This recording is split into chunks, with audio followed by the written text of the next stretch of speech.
for me to share. Okay, we started the recording. Thank you everyone who joined us and who will be joining us while we are talking. Can you hear me well? Is my sound all right? Yeah? Awesome.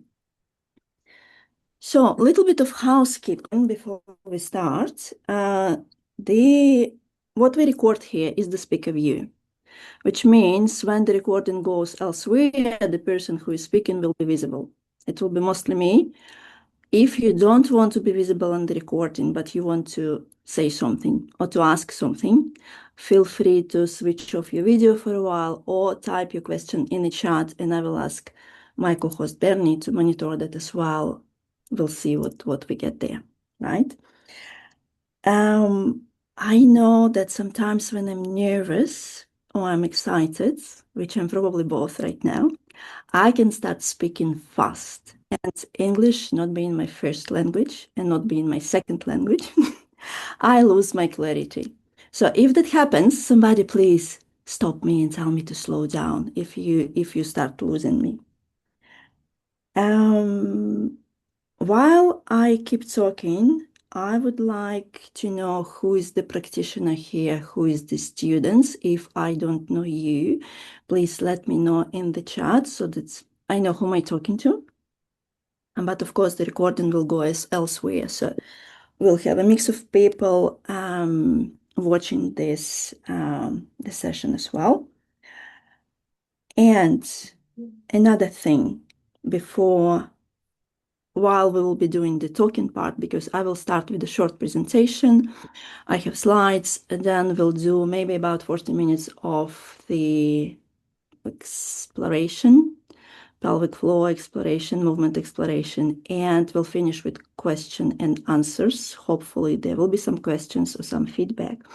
So while we're going through the first part and I'm talking, please, if you can, or if you haven't yet, prepare your place on the floor, because you will be sitting or you will be lying down, and I want you to be comfortable. So whatever is that you need, some cushions, maybe a pillow would be useful, or whatever else you use to be comfortable on the floor in sitting or lying down. Please take care of that. You can do this while listening. And probably that's it from me. Ruth is saying unstable coverage. Yeah, okay. You're a practitioner. Nice. Thank you to meet you, Ruth. Thank you for that. Okay. So super exciting. I will show my slides and we'll go from there.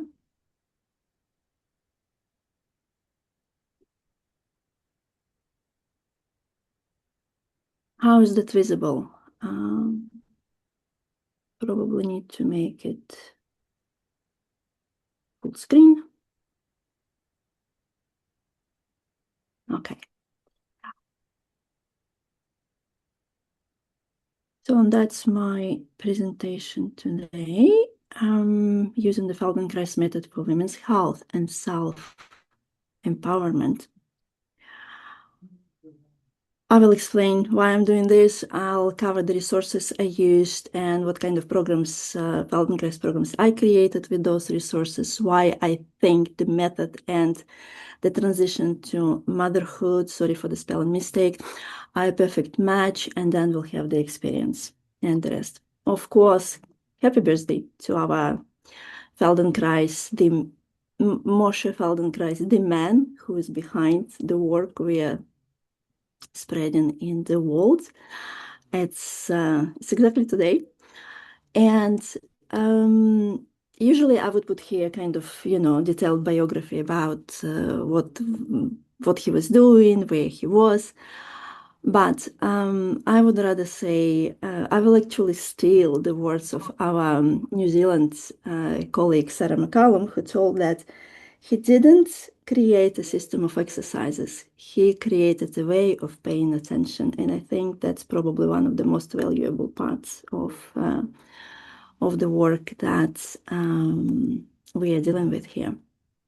So about me, I'm a certified Feldenkrais practitioner, member of New Zealand Feldenkrais Guild, based in rural Waikato in New Zealand. Moved here about 12 years ago. My original background is in linguistics. That's where I come from. So I love languages and words and everything that is related to it. I'm also a social tango dancer. I have 3 children. I had home births in 3 different countries, so I have experience dealing with different kind of systems. And as a practitioner, I entered into this work wanting to support my son who has a disability. One of my children had a stroke when he was a baby.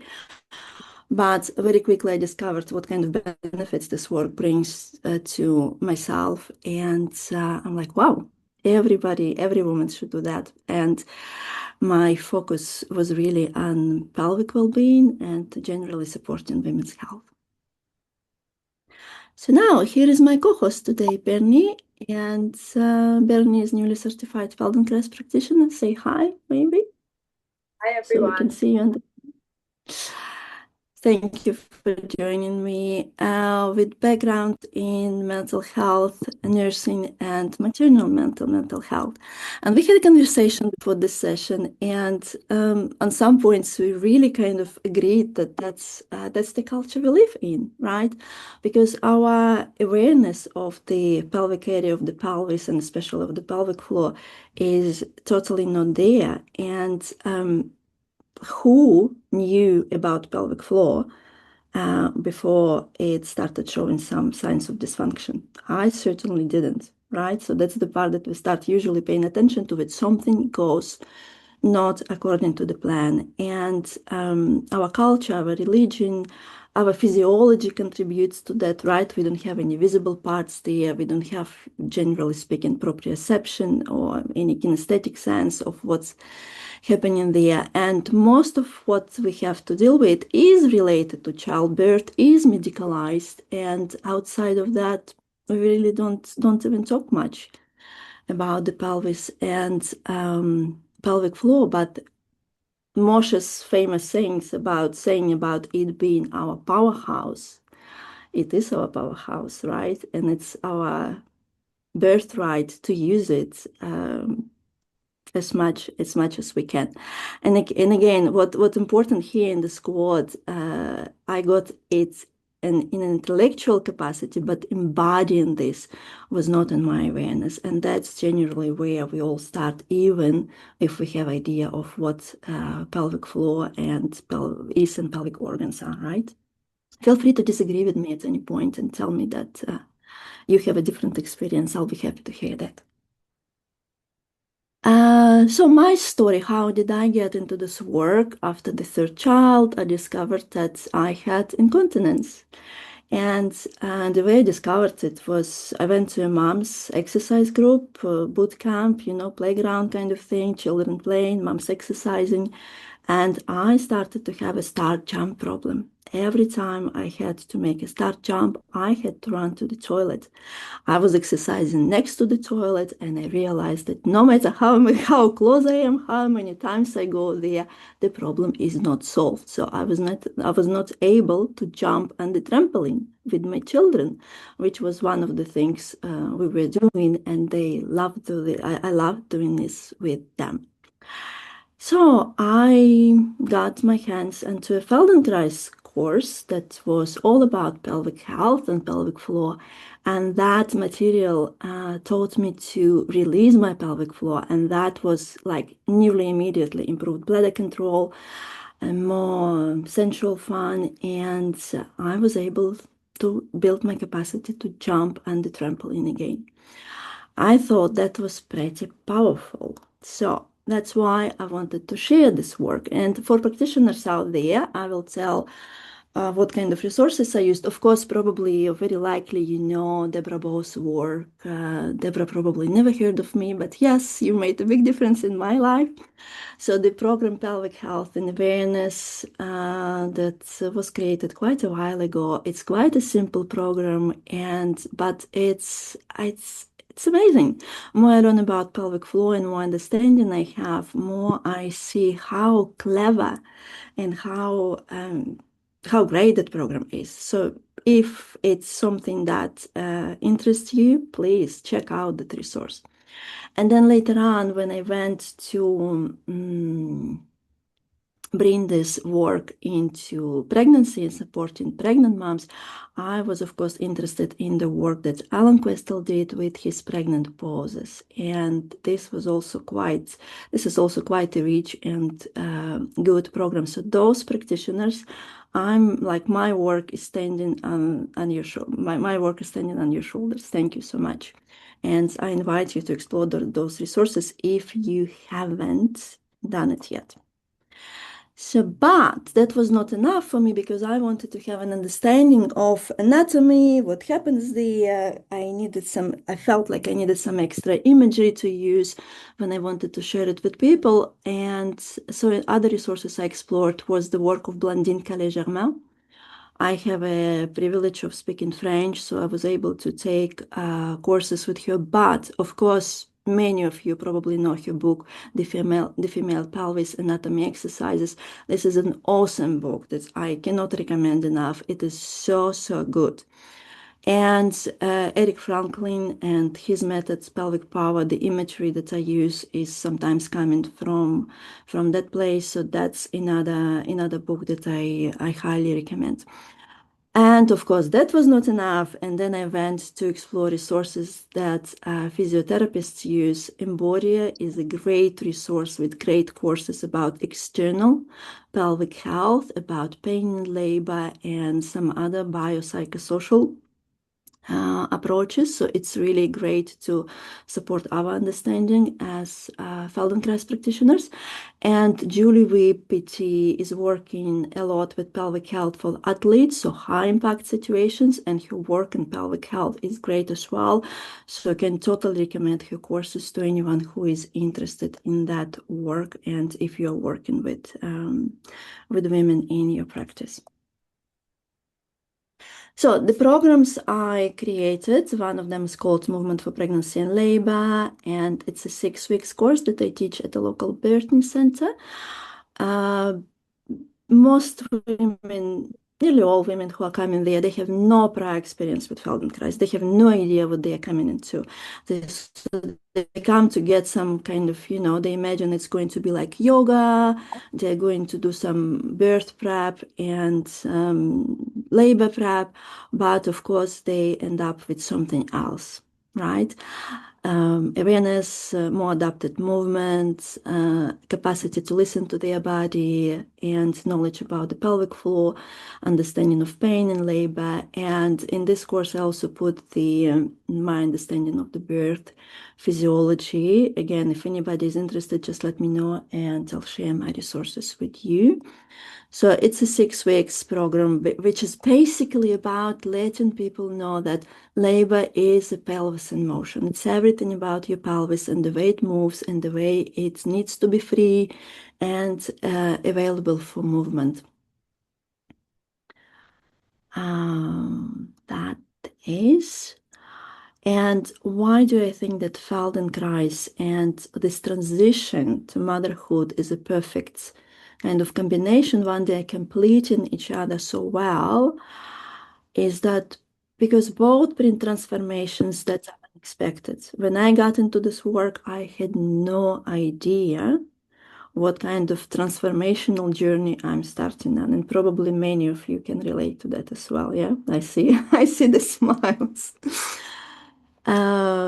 They both make you step into your authority and your embodied wisdom, because if you can integrate that experience of pregnancy and labor and postpartum recovery into your life, if you're I don't want to use the word successful, but if you really go through it, like meeting it with all the unknown and everything, you have to get the embodied sense of that. Otherwise, you might experience difficulties with that transition, right?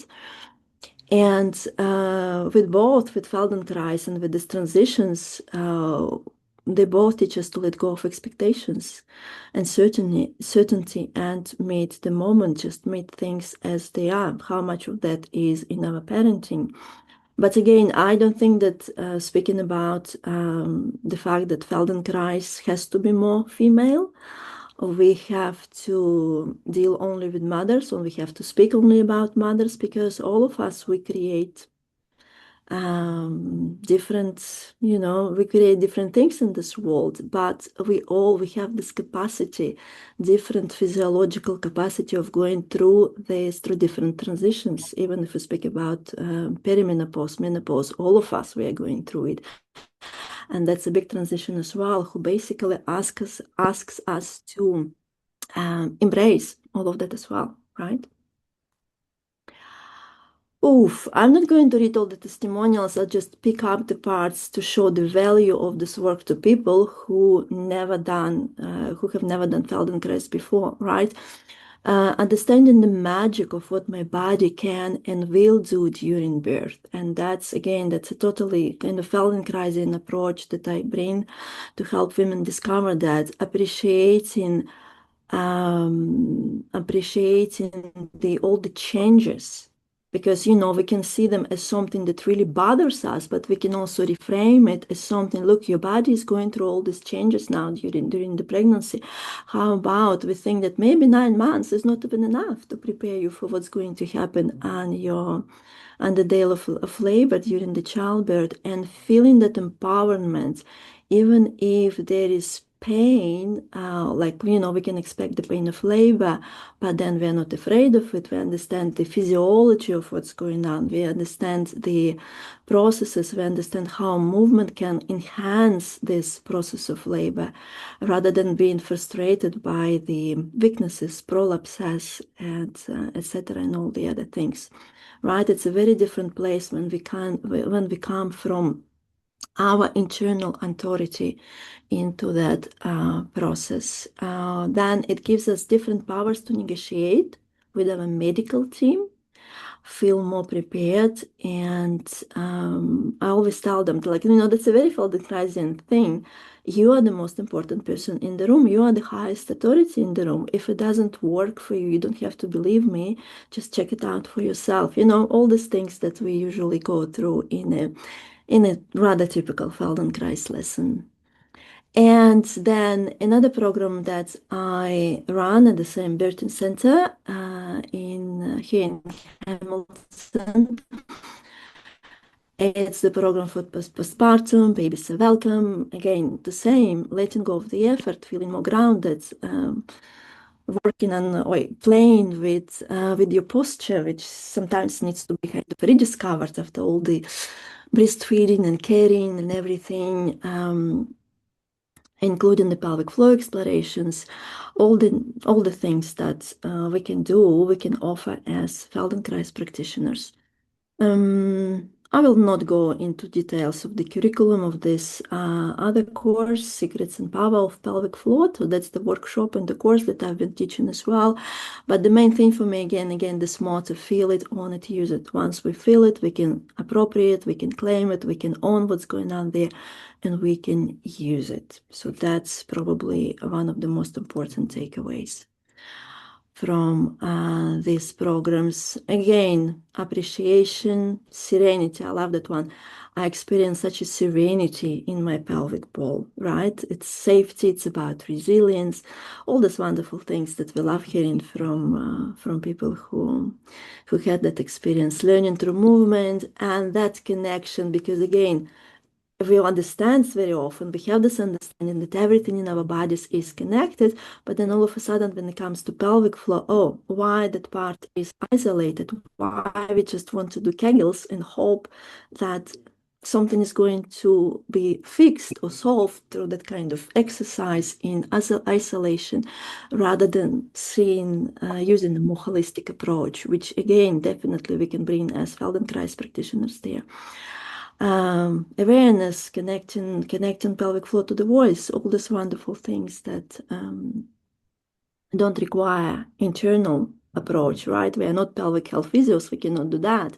We are not GYNs, but we can use external approaches, awareness and movement, to achieve very similar goals for our clients, for our students. And here I really love putting these two quotes together. One is from Christian Northrup about women's body, women's wisdom. If you want to know where your power really is, you need to look no further than the processes of your body that you've been taught to dismiss, deny, be afraid of.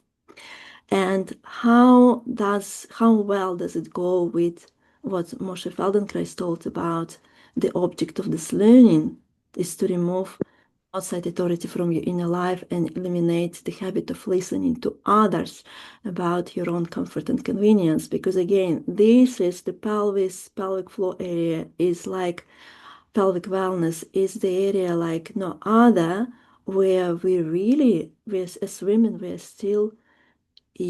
still used to listen to other people, like what I mentioned earlier about having a pelvic physio check, which is great, which is a great thing to do. I recommend all my clients to do that.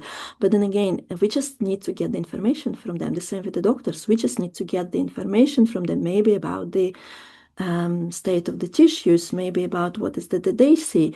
But then it's about how can I connect as a woman to this sacred part of myself so that I can really understand what's happening there and I can create change from this beautiful connection that I can have. So that's me with the presentation part. I can stop sharing now. And if you wanted to say something or to ask something or to comment on something before we dive into the practical part of the lesson or experiential part of the session, please do now.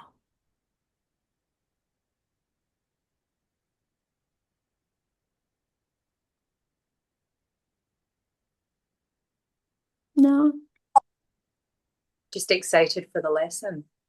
Okay, cool, great.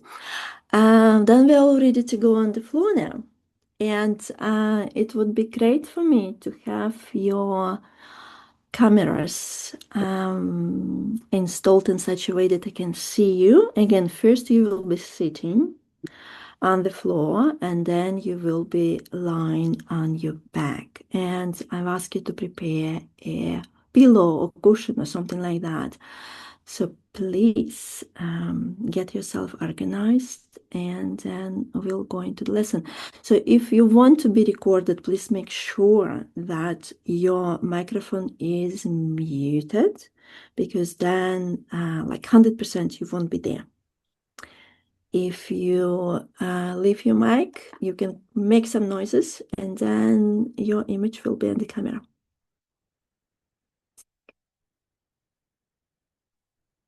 Okay, so now hopefully you have your space organized and you have your pillow or cushion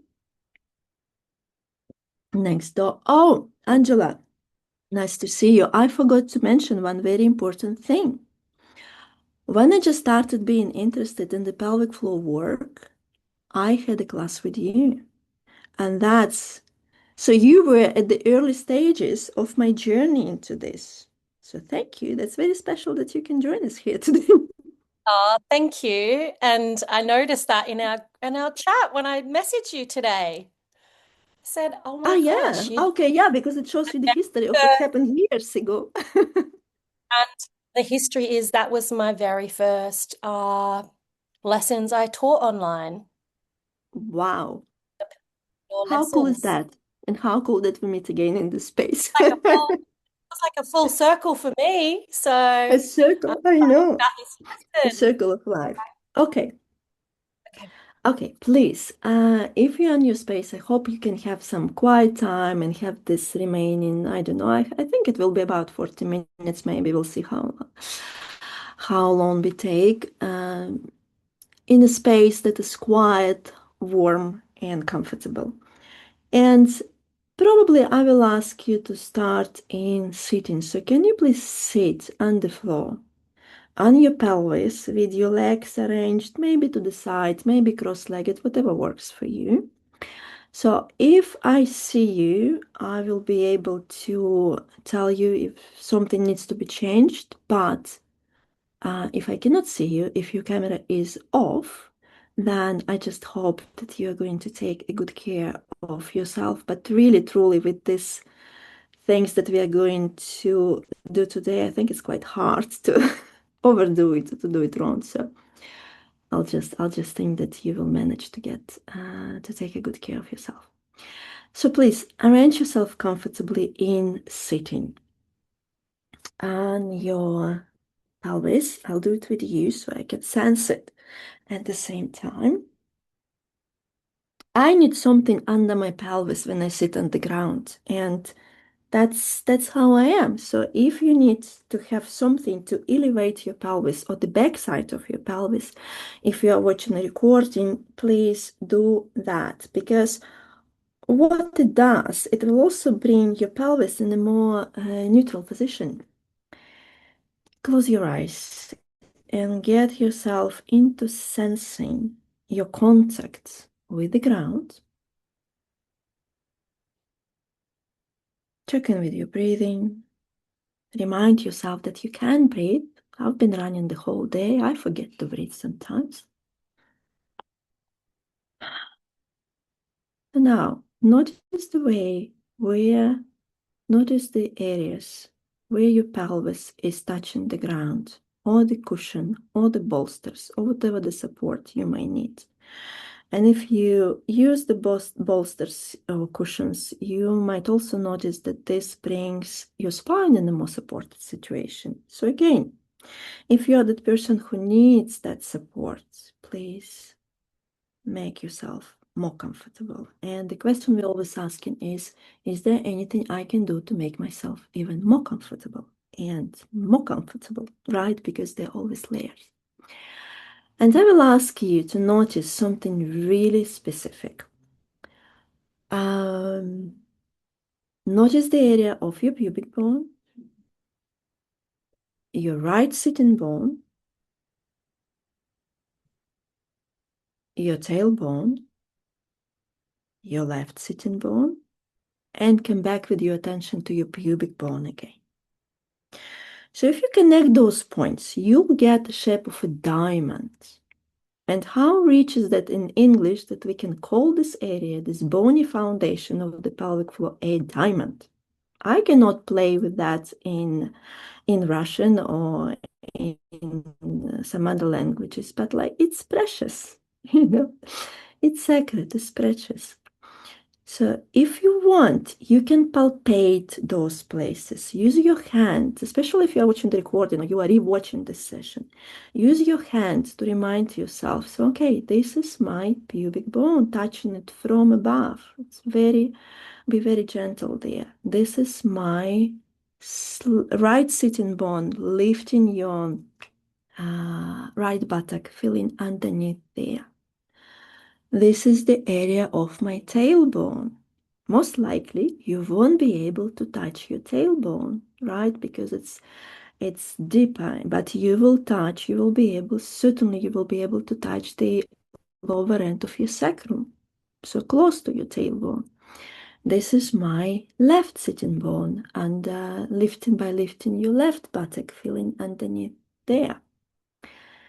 And if you use the touch to remind yourself of all those places, imagine the diamond again and see how is it located in relation to the floor. You can feel like it's parallel to the floor. You can feel that you are sitting towards the back of the diamond, or you can be doing something else. Just notice where you are in space. You don't have to change anything. Just bring your attention there. And breathe in, breathe out, and see whether with your breathing and your directed attention, you can sense anything within that diamond, like gentle swelling and swelling. Maybe you feel like the area of your perineum, that will be another name, a kind of more external name for this area, how your perineum is coming slightly closer to the ground or to your cushion you are sitting on when you breathe in, when you inhale, and that contact is becoming less present when you exhale. Maybe you notice that, maybe you don't. Just see what it is right now.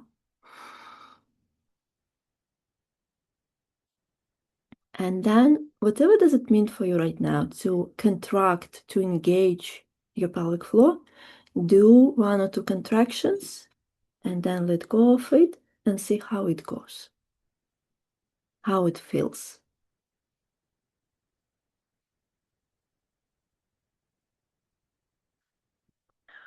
Once you're ready, rest your attention for a few moments. You can open your eyes, find yourself in your room again, look around if you need to. And then when you close your eyes, next time, again, I'll ask you to check in with your diamond and notice that or imagine that it can have the right triangle and the left triangle. So next time you breathe in, can you focus just on the right side of the diamond, the right triangle of your perineum? Sense what happens there. And then bring your right hand onto your right ribs, somewhere in the lower ribs. And breathe into your ribs. Expand your ribs into your hand. Very often it's something we forget doing. We forget that our ribs move to the side. And certainly our clients, right? If you're working with people, you know that this happens very often.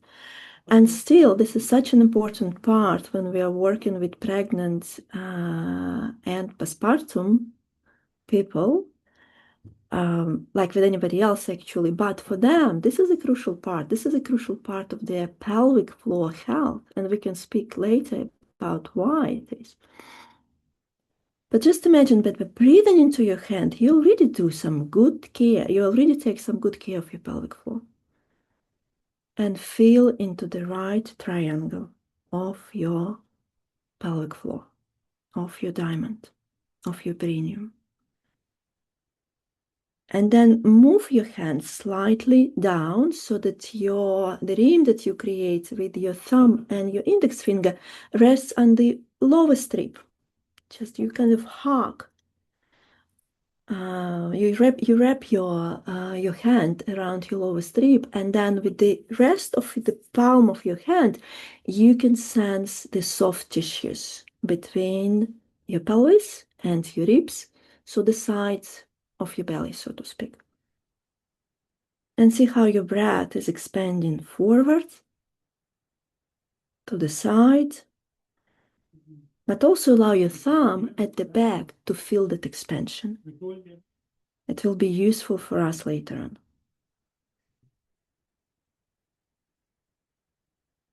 And then do the side bending. Bend your spine to the left so that the left side of your ribs is, they are getting closer to each other, while the right side, on the right side, your ribs are opening, like a little accordion thing.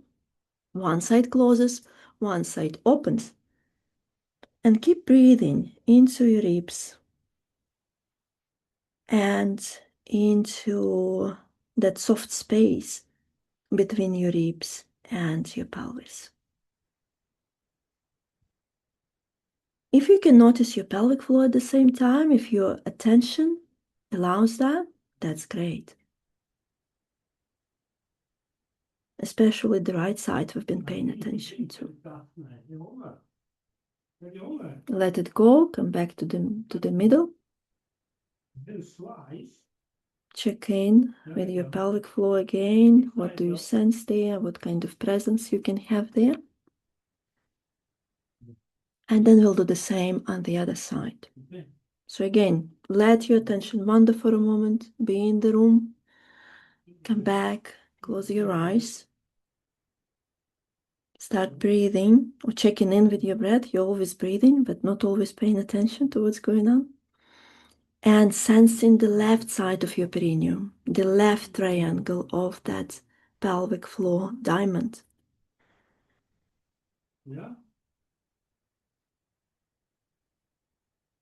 Bring your hand, your left hand, onto your lower ribs on the left side. Feel the expansion. Feel your hand with your ribs, with your breathing. So your index finger knows that your ribs are moving in the front, but your thumb can also know that your ribs are opening, moving to the back. And of course to the side as well.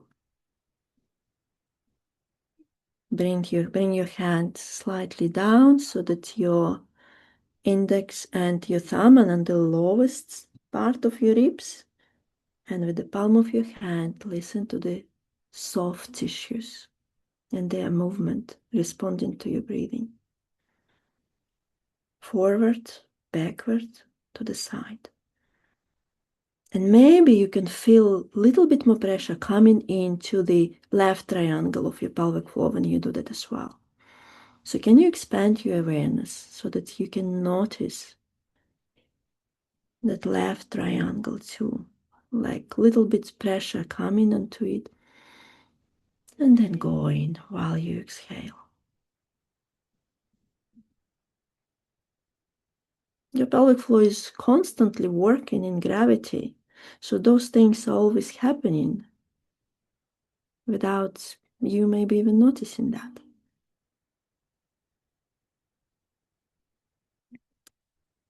Bring bend your spine to the right. So your right ear is coming closer to your right shoulder. The right side of your ribs is folding. The left side of your ribs is unfolding, like in the accordion fashion. And listen to your breathing here. Connecting it to the expansion you might feel on the left side of your pelvic floor.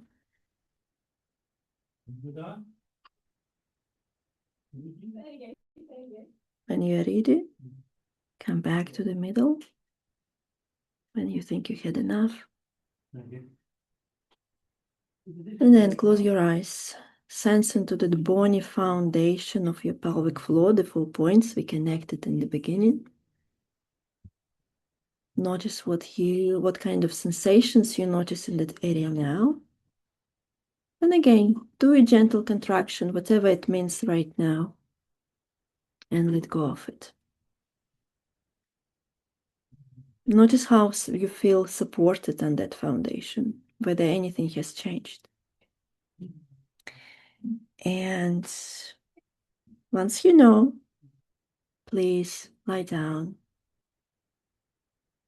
and rest on your back.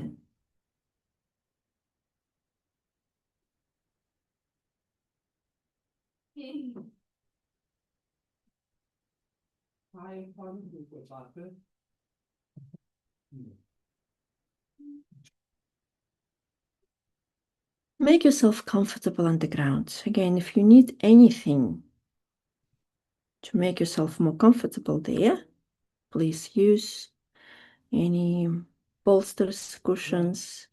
If you're in a room where the light is coming from the ceiling, I quite often suggest to cover your eyes with something, because that can change your comfort significantly. If you need to bend your knees and stand your feet so that your lower back is more comfortable, please feel free to do that now. Otherwise, just stay where you are. Notice your contact with the floor, how much of that you can take right now. How is your lower back? How is the contact of your pelvis and the ground? Where are your shoulder blades?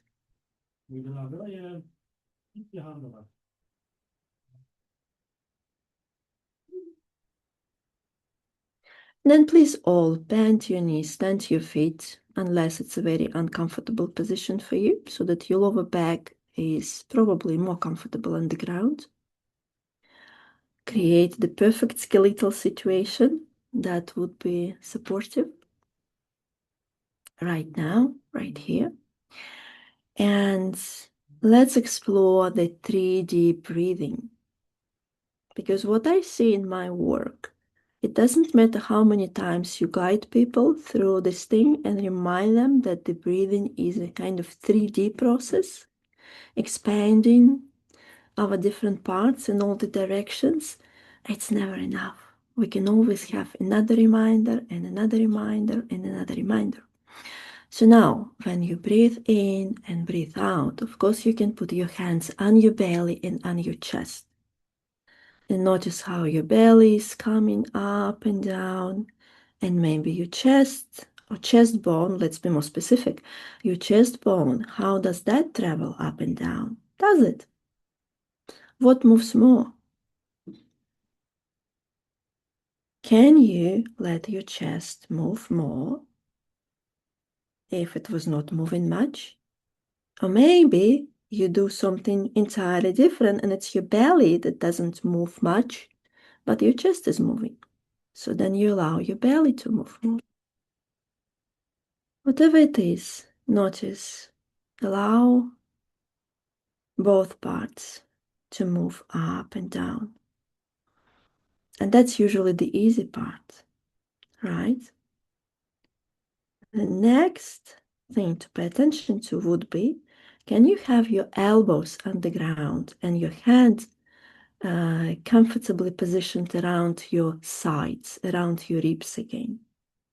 Not on the front, but on the sides. And please make sure that your elbows are on the ground so that your arms are supported. And see whether you can expand both sides now. So you expand to the sides when you inhale, and then you allow your hands to come closer together again. So that beautiful ribs basket is moving to the sides too.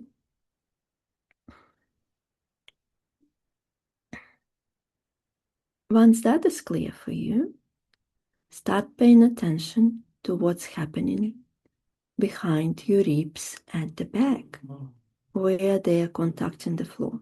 Can you notice that your ribs are contacting the floor?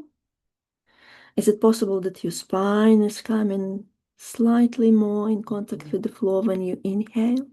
Is it possible that your lower back is reaching the floor, coming a little bit closer to the floor again?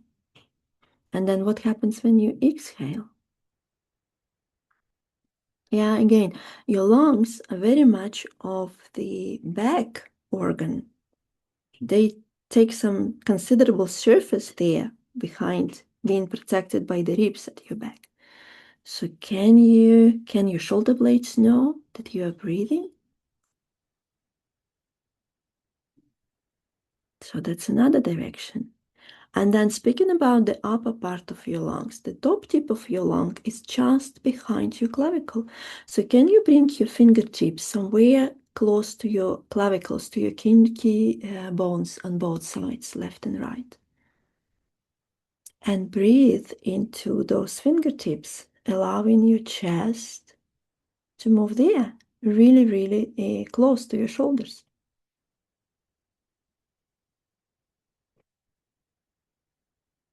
As if you were becoming taller every time you breathe in. But then maybe when you exhale, you don't have to collapse. You can still keep the length. And then something else is going to happen. Somewhere else, that volume that your diaphragm has to pull to adjust to the volume of the lungs, yes, something else has to happen, maybe somewhere in your center. Just see whether it's true for you. And of course, because we mentioned the kind of top, that area close to your neck and your shoulders, the other side of this direction would be feeling into your pelvic floor.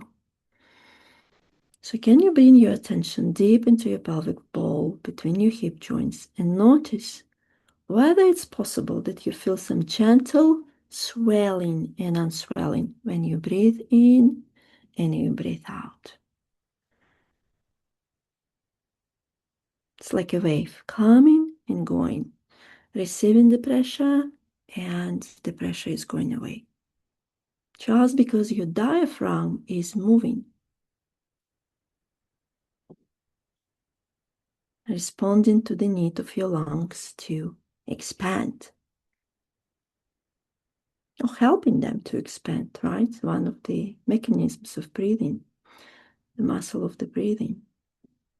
But then this volume between the diaphragm and pelvic floor and pelvic diaphragm has to move somewhere. It has to come somewhere. Is it possible that somewhere is your pelvic floor?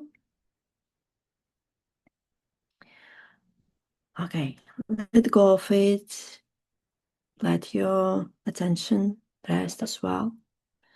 And again, from this place, do 1 or 2 contractions of your pelvic floor.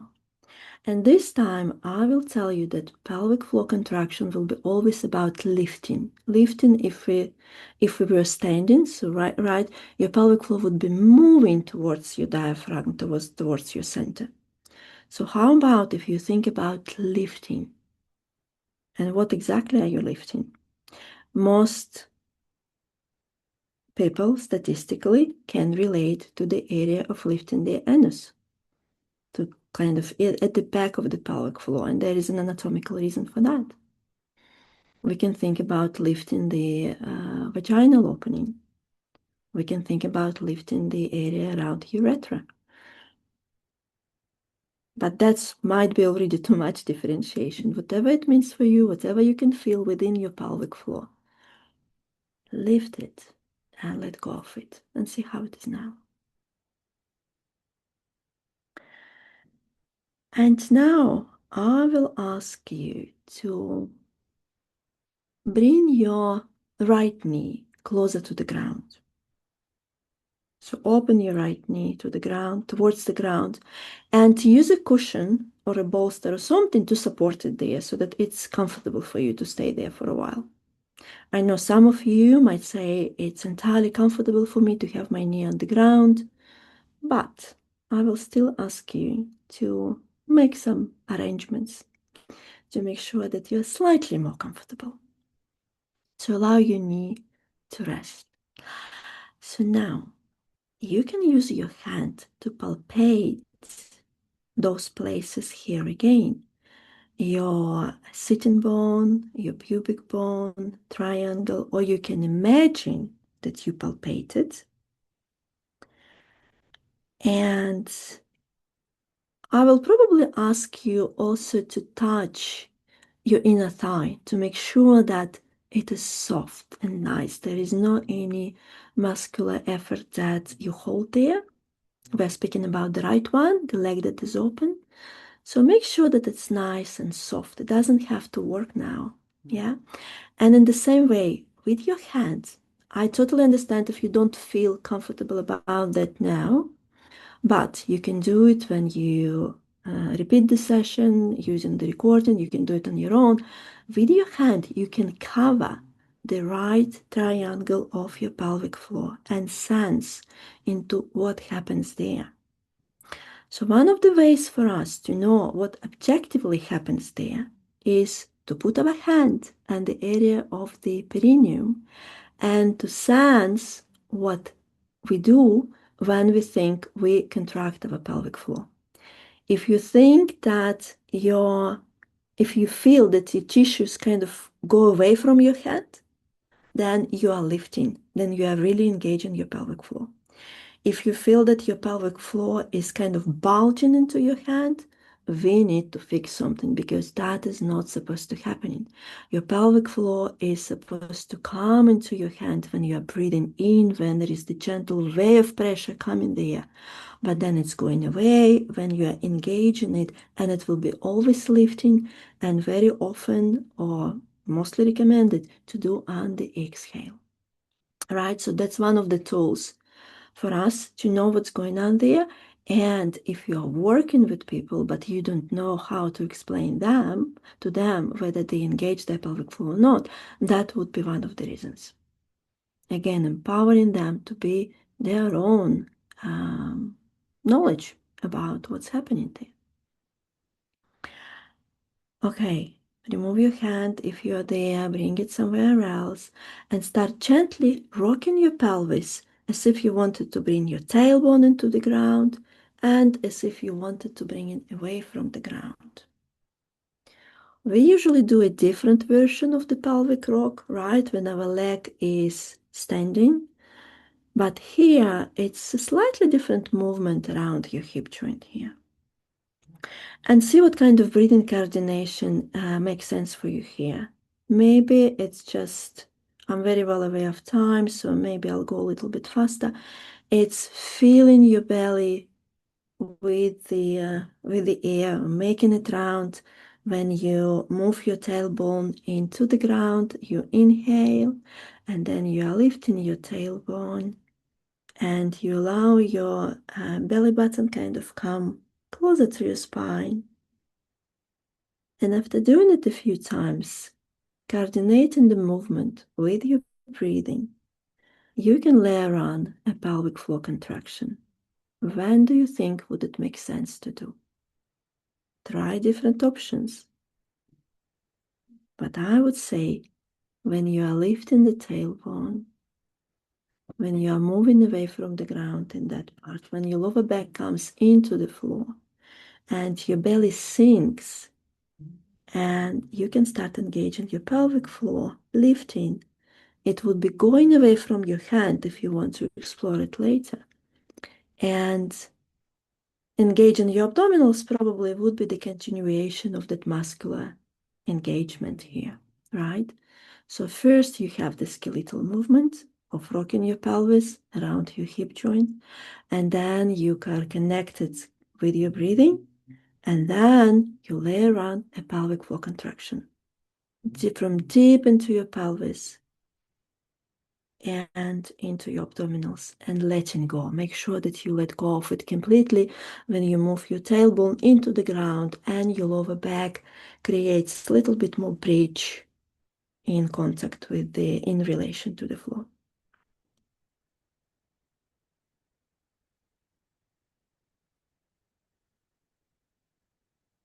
Leave it, have a break, lengthen your legs, or stand or rest with your both feet standing, knees bent, whatever works for you now for your rest. Rest your attention, let it go somewhere else. You've been working hard using it.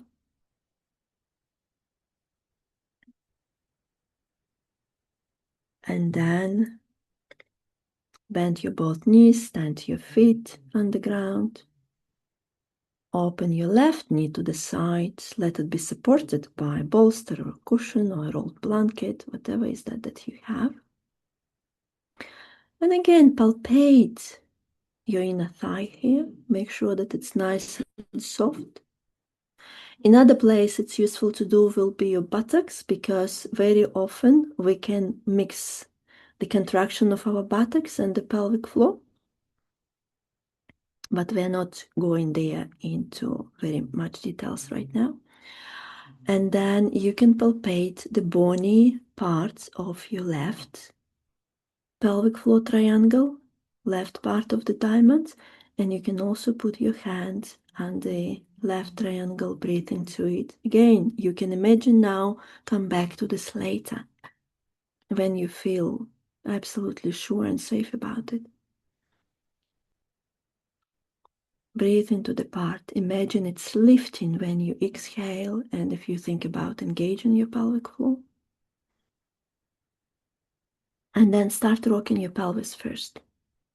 Your tailbone into the ground, tailbone away from the ground. Lower back away from the ground, lower back into the ground. Coordinate it with your breathing, allowing your belly to become fuller when your tailbone moves towards the ground. Allowing your abdominals maybe to engage really lightly here. Yeah, so it's really about your belly button kind of sinking down rather than using a strong muscular contraction. Once you get the skeletal movement going together with your breathing, that's where you can start layering the pelvic floor contraction. Lifting tailbone, engaging the pelvic floor, whatever is the image that you can use, lifting the whole area, closing or lifting the anus, closing or lifting the vaginal opening, closing or lifting the urethra. And then make sure that you let go of it completely when you go other way around and when you inhale. So inhaling, tailbone towards the ground, letting go of the pelvic floor. Exhaling, you start engaging your pelvic floor and your tailbone goes up.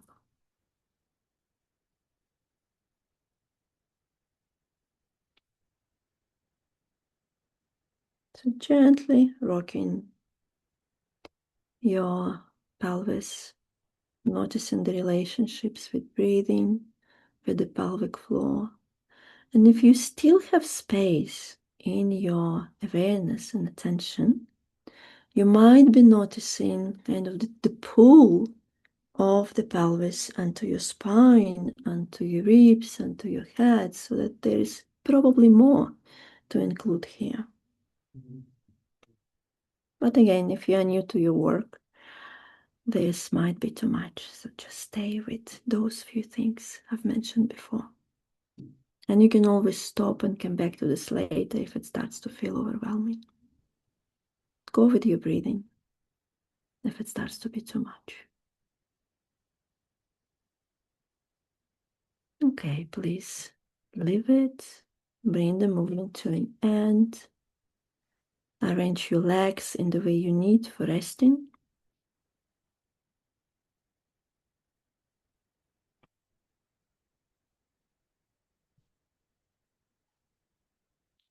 And maybe I'll just ask you to do one more thing. So bend your knees, stand your feet one more time. And start gently rocking your pelvic floor in the way you know. 6-12 if you know the pelvic clock. If not, just think about your tailbone coming into the ground, coming away from the ground.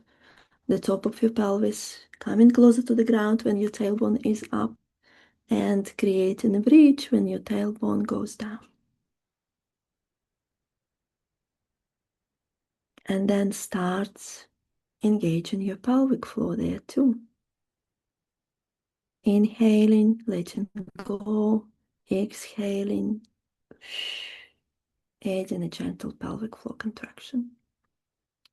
Like, you know, in New Zealand, we very often like using an image of blueberry being lifted into the vagina when we speak about the pelvic floor contraction.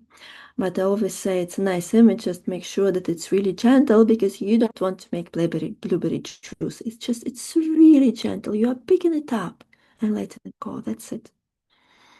Because sometimes we can use too much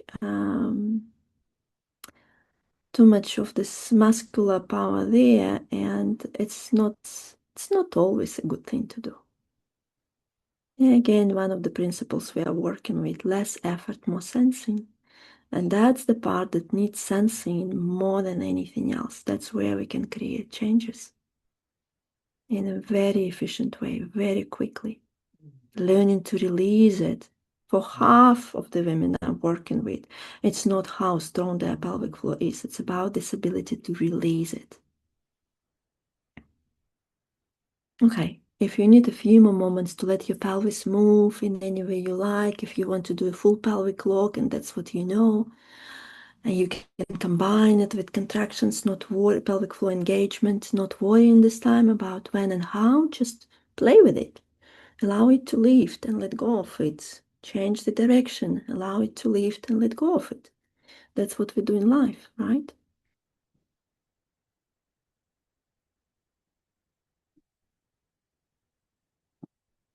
So now let's wrap it up, and please, in your own time, take your time. In your own time, come back into your space. Check in. I'm here. That's where I am. That's my room. Even if you don't open your eyes yet, right? You have your ways of knowing where you are and what is around you. and bring yourself to sitting again. Take your time.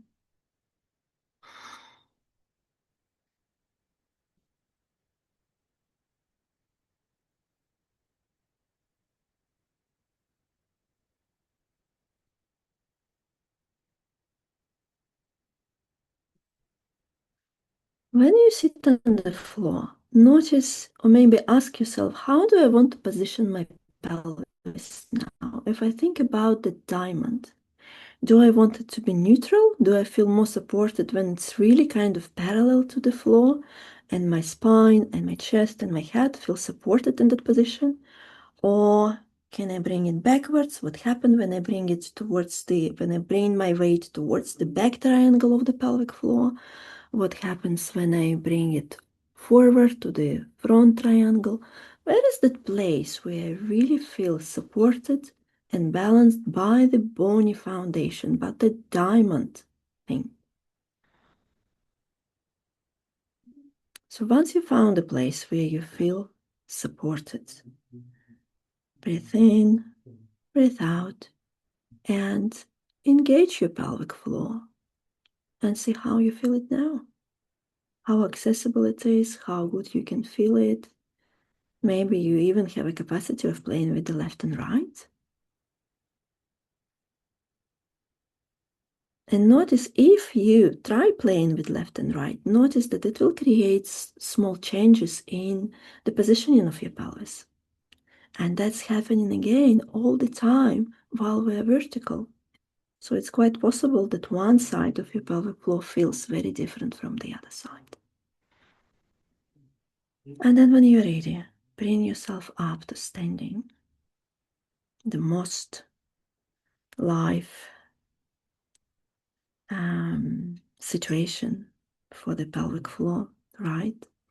Supporting us in gravity the whole day, amongst other things. Again, where do you want your diamond to be? Your feet on the ground are supporting your pelvis. So imagine the base of support between your feet as the first layer of support, and then you have your diamond supporting you in this skeletal way as well. And then, of course, I could start talking about the breathing diaphragm and about your speaking diaphragm, your glottis, or whatever. There are so many layers that we could add there. But let's just stay with feet, the foundation, and the positioning of your pelvis, where you want it to be, where do you feel is the right place now. And again, exhale, engage your pelvic floor, allow it to lift, to meet all these living pressures. And the exhale, and let go of it all. Allow it to come back and be released, even in standing. And start walking in your space. Open your eyes, check that you are safe where you step. Walk in your space. Notice, how does it feel right now? How's your contact with the ground? How do you feel your pelvic floor interacting with you each step? Maybe, just maybe, you can notice that there is something there. There is some kind of connection. There is some kind of response. Life is happening. And I think that's it from me today. So please come back to your screen, and I would love to hear your questions. Whatever else you'd love to share about your experience. What is that you notice? What is that changed for you? Or any other thoughts?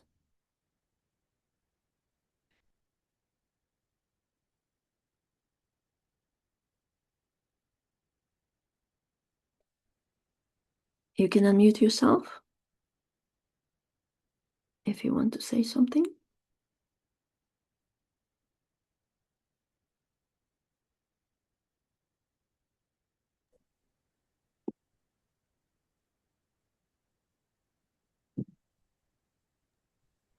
I guess I was curious about noticing the difference between engaging the left triangle compared to engaging the right triangle.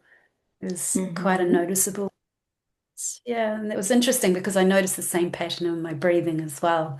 So I'm curious to know, well, I'm curious for you to talk about, you were going to mention the side ribs and the connection through to the pelvic floor. Mm. How does it relate to your standing leg? Do you know what your standing Yeah, it leg was my is?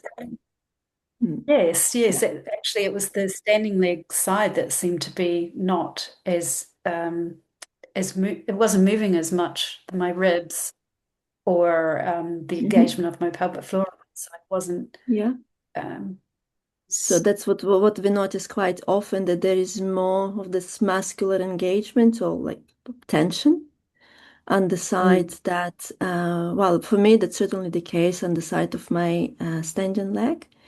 And then, yeah, the breathing is going to know, your breathing, your ribs are going to know that this is happening. Maybe your shoulder is going to know that this is happening, right? And again, because we all are going to have it. We are all asymmetrical. That's not the goal to make it totally equal, but it's like, okay, how can we add a little bit more movement there? Can we notice? Can we release a little bit more so that we can engage it maybe with a little bit more finesse? And of yeah, course, they make speaking about the your feet, because again, pelvic floor and feet mobility is another big thing for us to explore. So if it's your standing leg, there will be something different, entirely different that you do with your foot compared to your other one. So all those connections. Yeah. Thank you, Kelly. Bernie. Sorry, I She's just had to walking there. back there. My battery was running low. Yeah, I found that really interesting. I mean, one of the things I noticed was I really didn't have a sense of my pelvic bone. So logically, I know where it is, but I had no bodily sense of it at all. Um, so that was really Sorry, can you say again which bone is that? pelvic, the not the pelvic bone, the pubic bone. The pubic bone, yeah. Yeah, so that was really interesting because I think the pubic bone is generally something as women that we are kind of more familiar with, but it just wasn't there.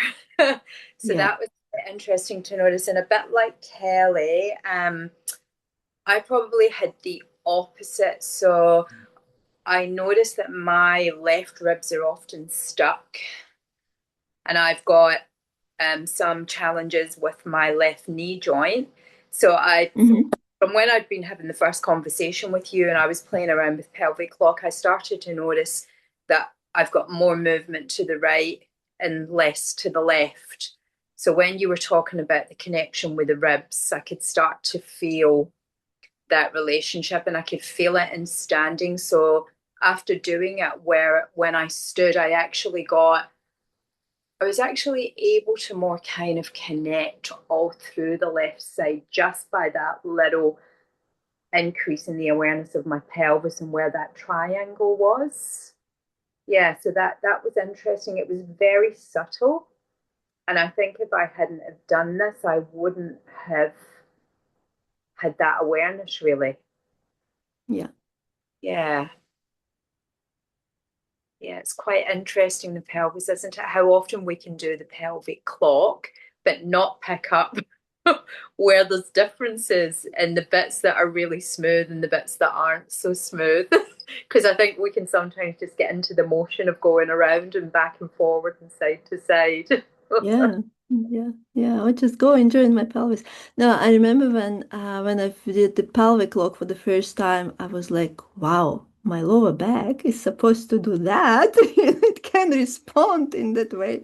That was kind of epiphany. But yeah, and then we go because we as practitioners, we've done some much of that. We go like, oh, I'll just go and move my pelvis. But then there are always some subtle details about that that we can layer on and layer on and layer on. Yeah. Okay. Anybody else?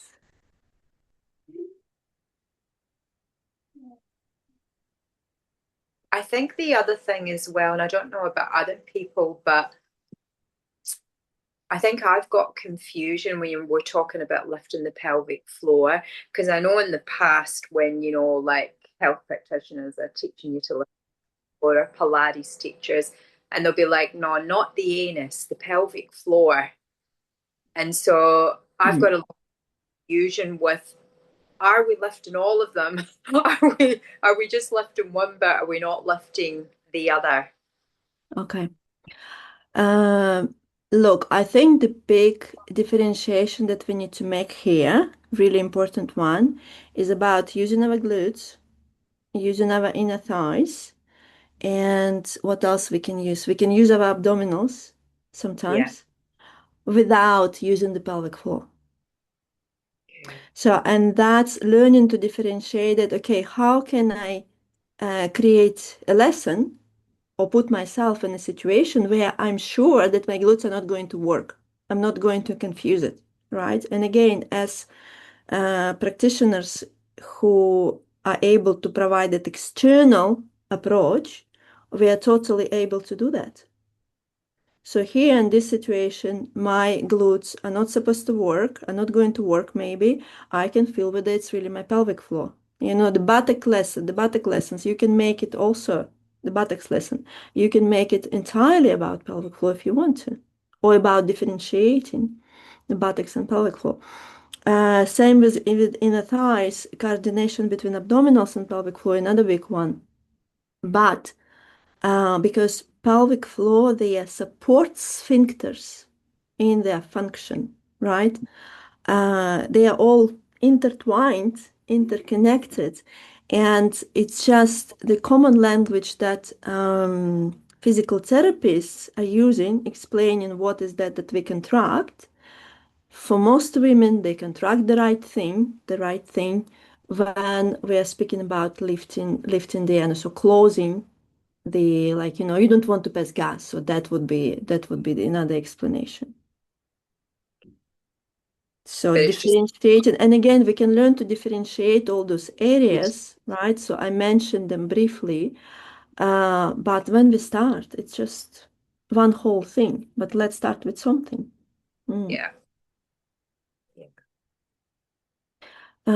I saw there was a message from Ruth. She was saying, oh my goodness, there's so many conversations there. Yeah, thank you so much. This is amazing to be able to join you today on Moshe's birthday.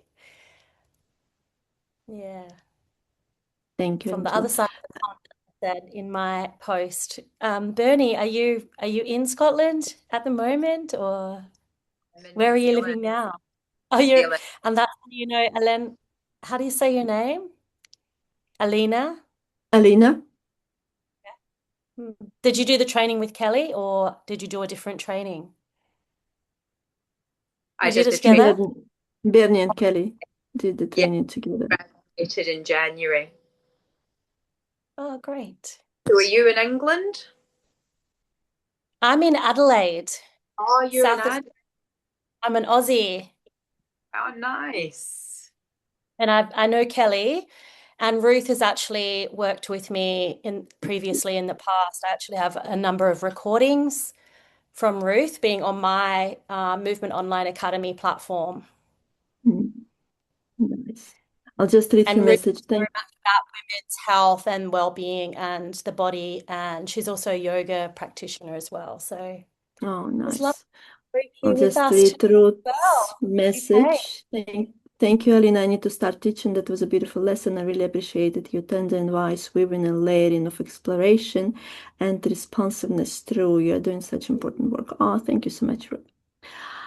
Okay, I think we'll stop the recording here. And that will be us for tonight. Thank you so much for everyone who was with us and who will be joining with the replay. I'm so excited about sharing this with more people. Thank you. Thank you, Alina.